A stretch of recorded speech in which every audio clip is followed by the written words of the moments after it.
The rest of the story.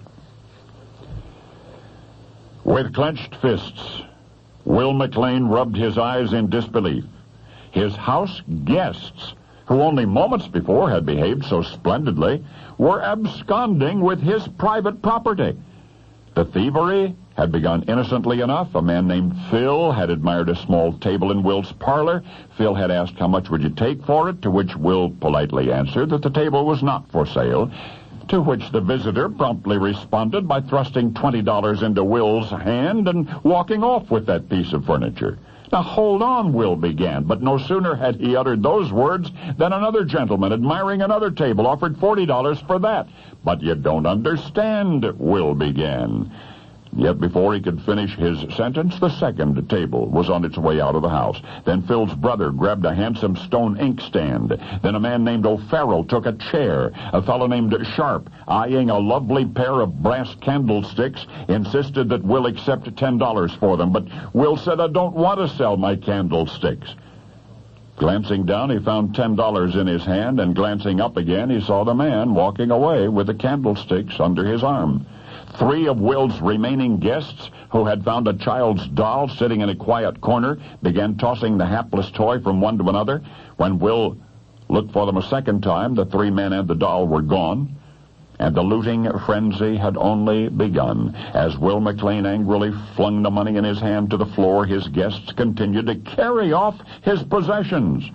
As some struggled removing the larger furniture, others slashed upholstery and smashed small caneback chairs and fought like tigers over the remnants.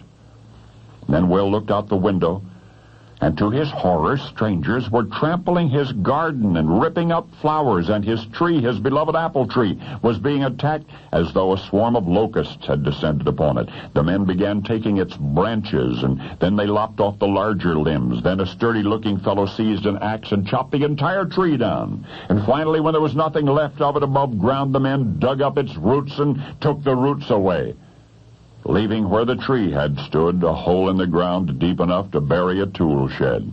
And before Will could fully comprehend what had happened, the men had fled, leaving the scene of devastation that had been his yard and the ransacked shell that had been his home. For all through the incredible conflict the history books call the American Civil War, a man named Wilmer McLean did all he could to get away from it. From the Battle of Bull Run, which was fought only a few yards from Will's house, the McLean family moved several times, attempting to steer clear of the clashing armies, until finally they settled in a sleepy Virginia village that seemed as far from the fray as one could get. And yet if Will McLean managed to elude the war itself, he had not imagined the mayhem that might follow it.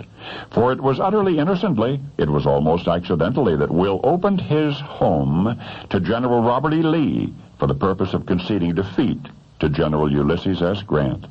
Immediately following which, Will's home, Will's property, was besieged by souvenir-seeking soldiers of every rank, including General Philip Sheridan himself, in a tiny town that has become historically synonymous with surrender, called Appomattox Courthouse.